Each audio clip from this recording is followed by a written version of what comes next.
ফুকেটে আজ আমাদের দ্বিতীয় দিন। দ্বিতীয় দিনের গন্তব্যের নাম আমাদের মনে প্রাণে এক আলাদাই উত্তেজনার সৃষ্টি করেছিল।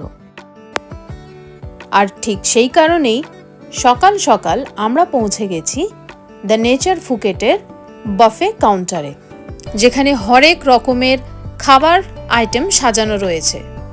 কি যে নেই সেটাই হচ্ছে কথা। ইন্ডিয়ান কর্নার থেকে শুরু করে কন্টিনেন্টাল থেকে চাইনিজ সব রকম খাবার এখানে একদম হাজির।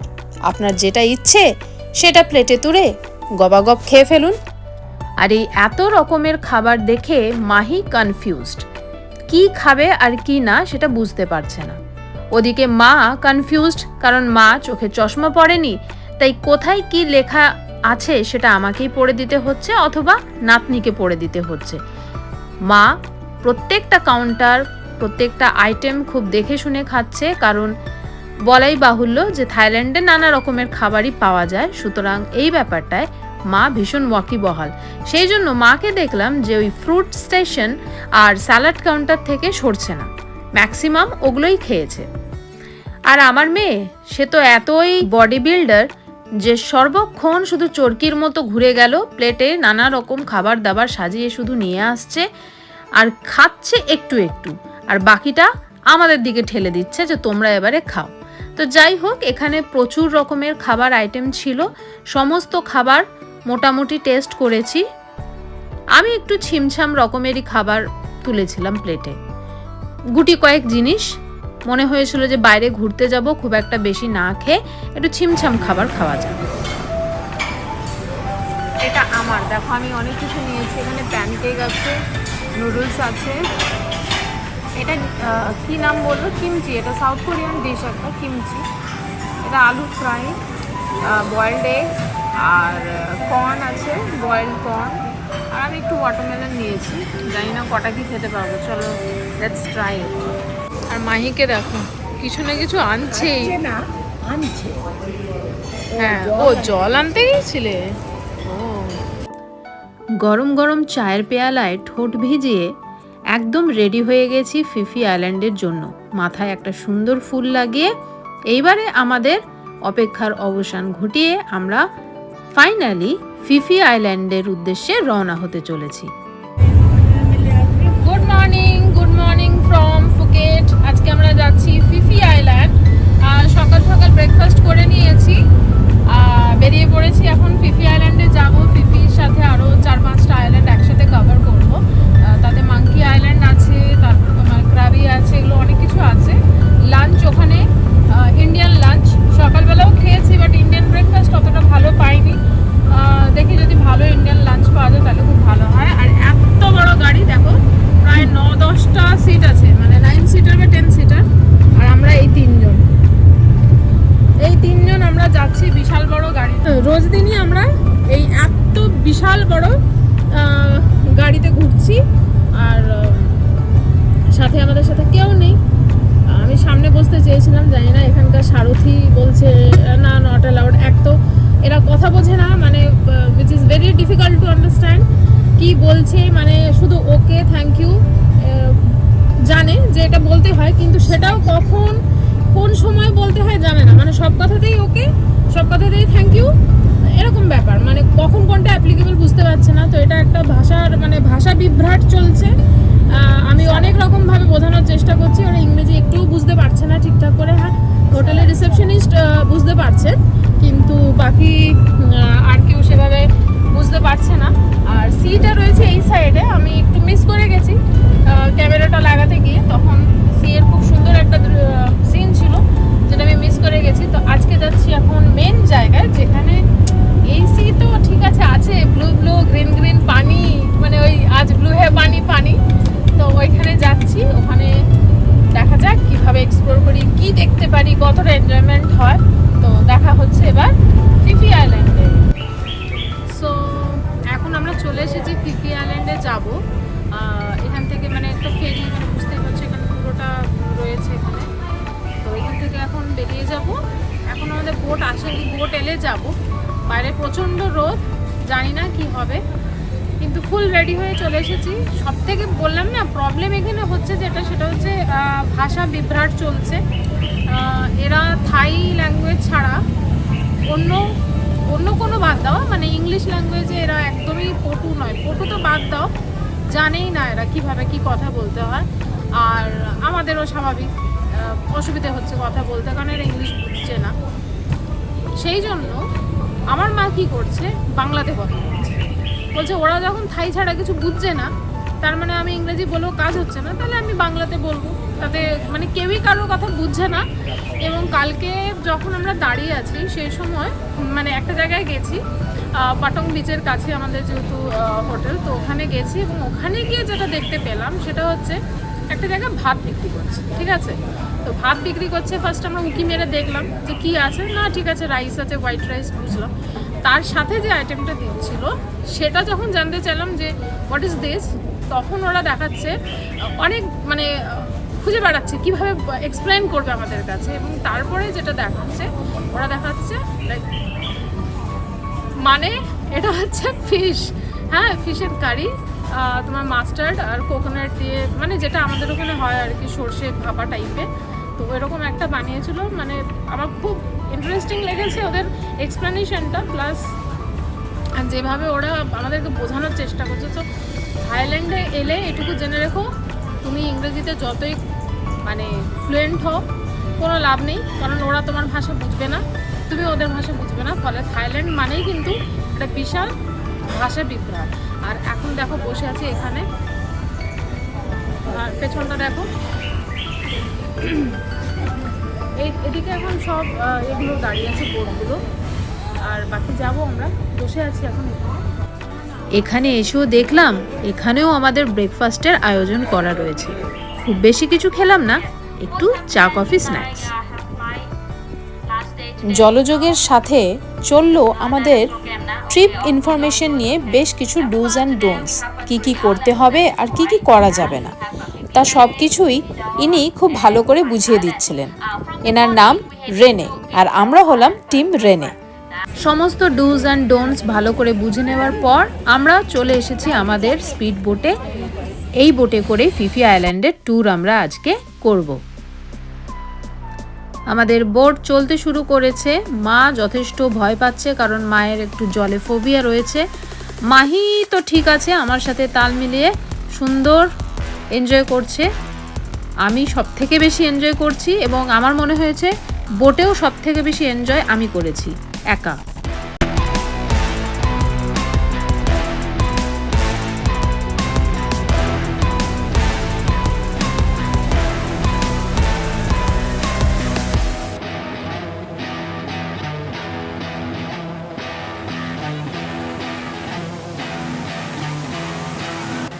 ফিফি আইল্যান্ডে গিয়ে এরকম নীল জলের বুক চিরে সামনের দিকে এগিয়ে যাব, এটা আমার অনেক দিনের ইচ্ছে ছিল। সেই স্বপ্ন বা সেই ইচ্ছে যখন পূরণ হতে দেখছিলাম চোখের সামনে, সত্যি বলছি কি মনে হচ্ছিল জেগে জেগে এখনও স্বপ্নই দেখে যাচ্ছি। তবে এত সুন্দর স্বপ্ন দেখার মজা বা আনন্দ দুটোর কোনোটার একটুও আমি মিস করতে চাইনি। এখানে বোটে আমাদের সাথে অনেকে প্রেজেন্ট ছিলেন, অনেক ইন্ডিয়ান ছিলেন, তাছাড়াও ছিলেন নাইজেরিয়ান, ছিলেন ভিয়েতনামিজ, তো অনেকেই এখানে ছিলেন। সবাই মিলে আমরা খুব হই হই করে পুরো ট্রিপটা সেদিনে কমপ্লিট করেছিলাম। আর ওই দেখো আমাদের হোস্ট, উনি হলেন রেনে, আর আমরা তো আগেই বলেছি আমরা হলাম টিম রেনে।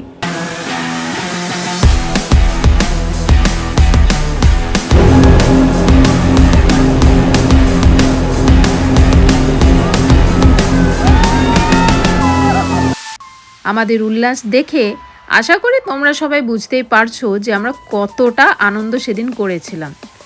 জীবনের এক অন্যরকম অভিজ্ঞতা সেদিন সঞ্চয় করেছিলাম। এইভাবে নীল জল, বিশেষ করে ইন্ডিয়ান ওশানের এই নীল জলে এত গভীরে ভেতরে ঢুকে আমরা প্রচণ্ড রকম আনন্দিত, আপ্লুত, উৎফুল্ল, সব কিছু আরও যত বিশেষণ অ্যাড করা যায় ততগুলো তোমরা অ্যাড করে নিতে পারো, কারণ সেই অনুভূতিটা হয়তো আমি ভাষায় কোনোদিনই প্রকাশ করতে পারবো না।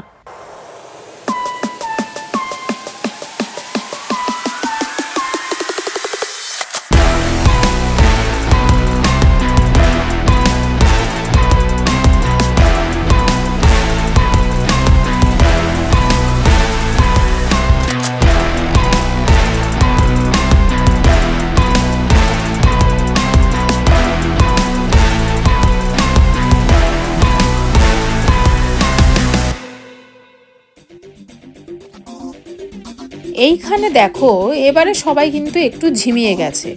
বোটে একমাত্র আমিই মনে হয় যে ভীষণ অ্যাক্টিভলি ওখানে বসেছিলাম। কেউ হাই তুলছে, কেউ ঘুমোচ্ছে, কেউ কারোর কোলে মাথা পেতে দিয়েছে। মানে খুব একটা কাউকে দেখছি না যে ভীষণ এনার্জি নিয়ে কিছু করছে। কীরকম যেন একটু নির্জীব মনে হচ্ছিল। আর নিজেই নিজের কথা ভাবছিলাম আমার মধ্যে এত এনার্জি আসে কি করে।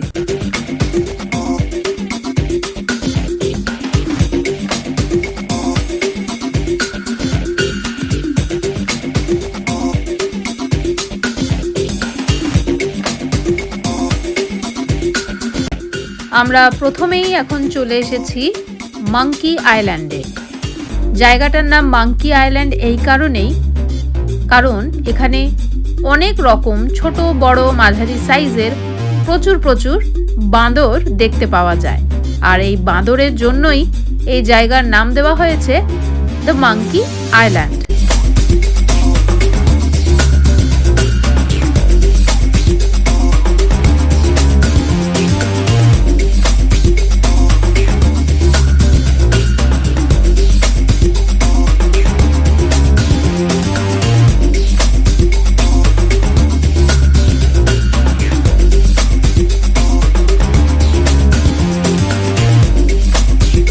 তোমরা কি কেউ জলের রংটা খেয়াল করছো?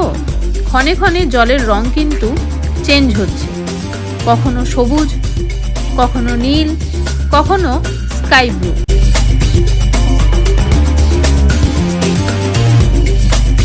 এবারে আমরা চলেছি আমাদের দ্বিতীয় আইল্যান্ড হপিং এর উদ্দেশ্যে। আর এখানে এসে প্রথম কাজ আমাদের যেটা ছিল সেটা হচ্ছে সেদিনের লাঞ্চ সেরে ফেলা। আচ্ছা, পুরো ঘটনার মধ্যে একটা বিষয় তো জানানোই হয়নি। যখন আমরা বোটে উঠেছিলাম সেখান থেকে প্রথম যে আইল্যান্ডে গিয়েছিলাম মানে মাঙ্কি আইল্যান্ড, সেই পুরো ডিস্টেন্সটা কভার করতে অ্যারাউন্ড আমাদের 1 আওয়ার মতো টাইম কিন্তু লেগেছিল। আর এখন আমরা চলে এসেছি লাঞ্চ করতে, কারণ জলের মধ্যে যে দাপাদাপি করে বোট আমাদের নিয়ে এসেছে তাতে পেটের মধ্যে ছুঁচো ডন দিচ্ছে, তাই এবারে একটু কিছু খেয়ে ফেলতে হবে। তো দেখা যাক আমাদের জন্য ঠিক কি লাঞ্চের ব্যবস্থা করা রয়েছে। তাহলে এই সবুজ জলের ওপরে পা দিয়ে আস্তে আস্তে করে চলো টুকটুক করে এগিয়ে যাই আমাদের খাবারের জায়গায়। মাহি অনেকক্ষণ ধরে স্ট্রাগল করে খাচ্ছে, তাও আমরা তো পারিই না। Very good.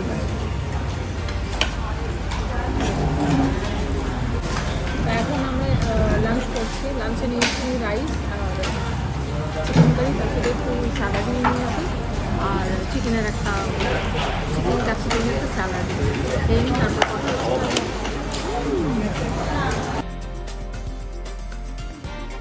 তো লাঞ্চ আমাদের হয়ে গেছে, আর এখন আমরা এই আইল্যান্ড থেকে বেরিয়ে যাব এবং নেক্সট আমাদের আরেকটি আইল্যান্ডে গিয়ে পৌঁছবো।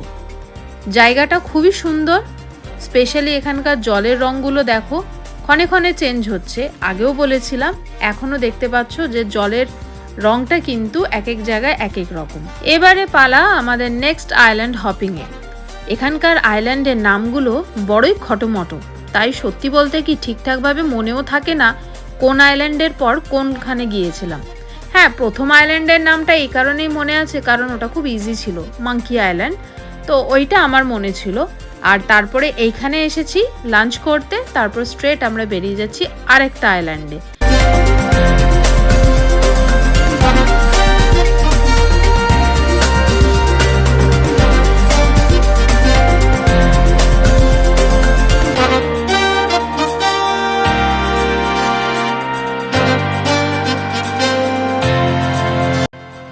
এবারে খুব অল্প সময়ের রাস্তা অতিক্রম করেই আমরা পৌঁছে গেলাম আওনাং বিচের কাছে। তবে এখানে এসেই হঠাৎ করেই স্পিডবোট থেকে আমাদেরকে বলা হলো নেমে যেতে। আরে ভয় পাওয়ার কোনো কারণ হয়নি, স্পিডবোট থেকেই আমাদের পাশে রাখা লংটেল বোটে শিফট করানো হয়েছিল।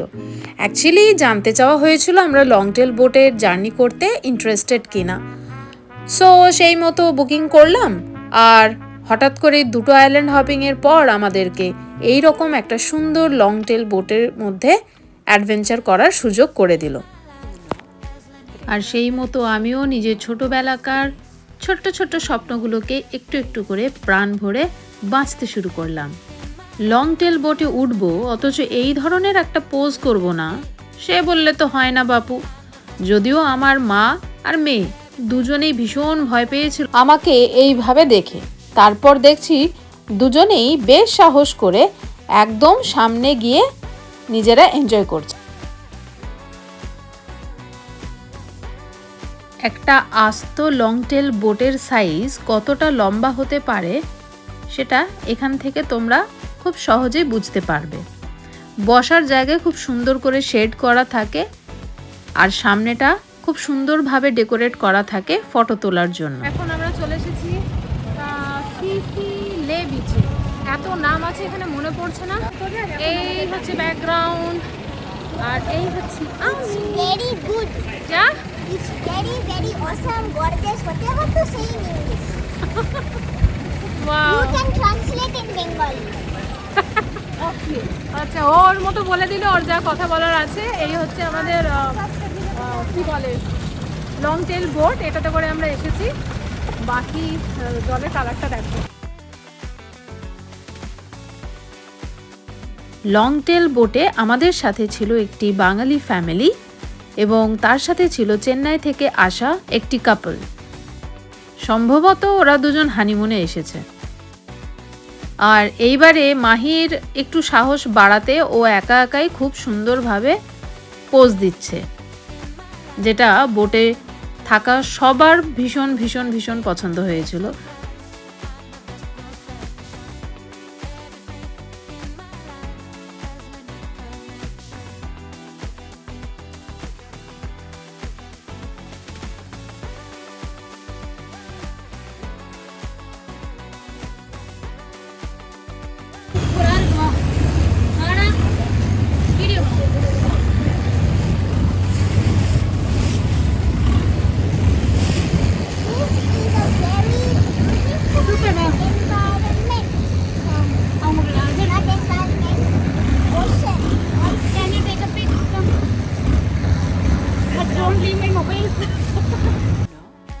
এবারে আবারও আমরা একবার ফিরে এলাম আমাদের পুরনো স্পিড বোটে, মানে সকালবেলা যে স্পিড বোটে করে আমরা আমাদের জার্নিটা শুরু করেছিলাম।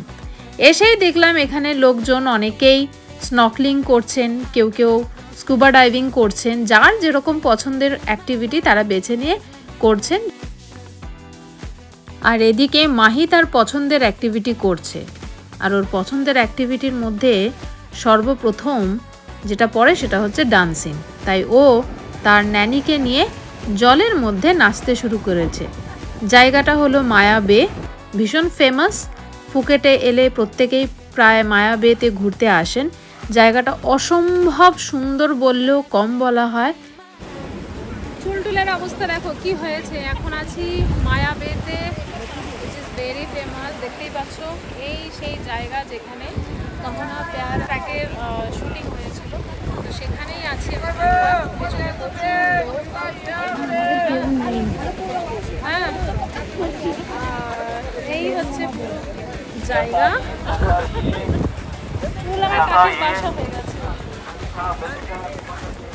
সামুদ্রিক জায়গায় গিয়ে সামুদ্রিক হাওয়াতে চুল তো কাকের বাসা হবেই। তবে এইখানে একটা ইনফো দিয়ে রাখি, সেটা হচ্ছে মায়া বেতে জলে কিন্তু কাউকে খুব একটা নামতে দেওয়া হয় না। মানে সামান্য পা ভেজানো অবধি ঠিক আছে, কিন্তু তার থেকে বেশি এনারা যেতে দেন না। বিশেষত পরিষ্কার পরিচ্ছন্নের জন্যই হয়তো এই ব্যাপারটা ওনারা করেছেন। তাই থেকেই মাইকিং চলছে। এই রকম ইনিশিয়েটিভ আমার মনে হয় সমস্ত জায়গাতে নিলেই খুব ভালো হয়, তাহলে বিপদ অন্তত এড়িয়ে চলা যেতে পারে।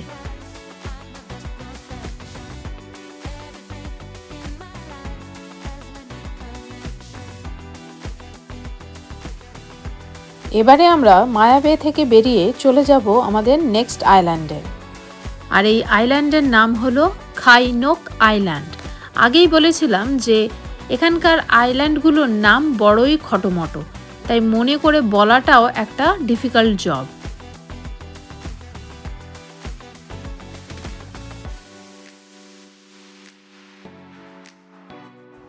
এখানে এসেও তোমরা নানা রকমের অ্যাক্টিভিটি বা অ্যাডভেঞ্চার করতে পারো।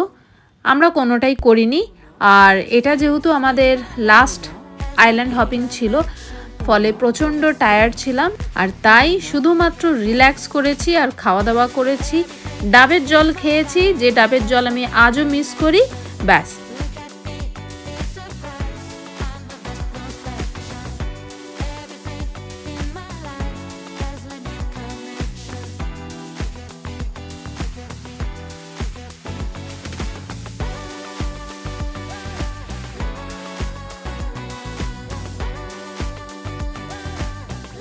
আহ, কি শান্তি!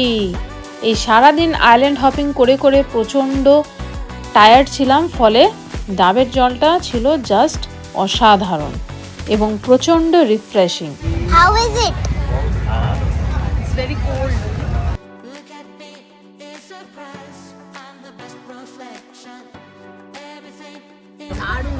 কি খাচ্ছ?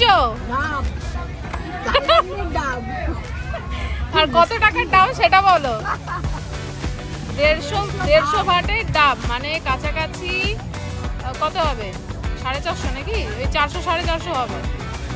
ঠিক আছে, চলো এবার চিংড়ি মাছ খাই। ডাবের জল শেষ করেই চেক করতে গেলাম খাবারে কি কি পাওয়া যায়, আদৌ সেই খাবারগুলো খাবার যোগ্য আমাদের জন্য নাকি একেবারেই খাওয়া যাবে না। তা গিয়ে দেখলাম চিকেন ছিল, প্রন ছিল, এদিকে কর্ন, ওদিকে ছিল স্কুইড। কি ছেড়ে কি খাবো, যদিও স্কুইড তো আগে কোনোদিনও খাইনি, জানি না, খাবো বলে ভেবেছিলাম কোনোদিন খেতে পারবো কি না, কিন্তু ইচ্ছে ছিল।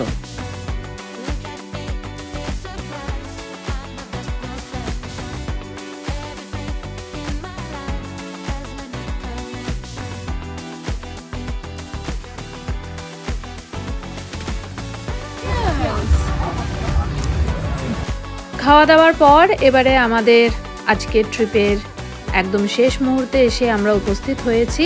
এবারে আমরা ফিরে যাব আমাদের যেখান থেকে জার্নি শুরু হয়েছিল সেখানেই।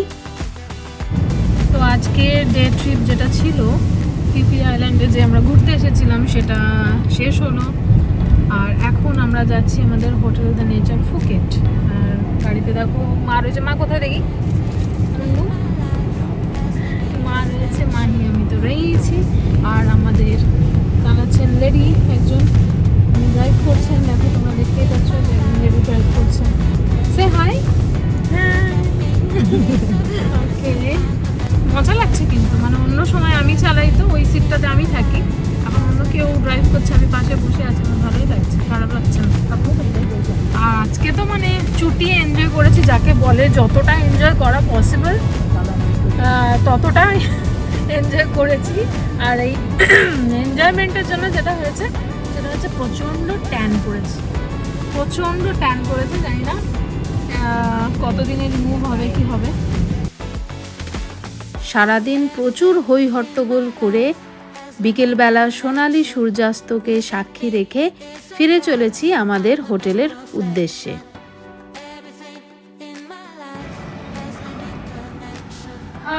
আজকে ফিফি আইল্যান্ডের ট্যুর শেষ করে একটু আগে এসে হোটেলে স্নান করলাম। এত রিল্যাক্সিং লাগছে, নাহলে সারাদিন এত নোনা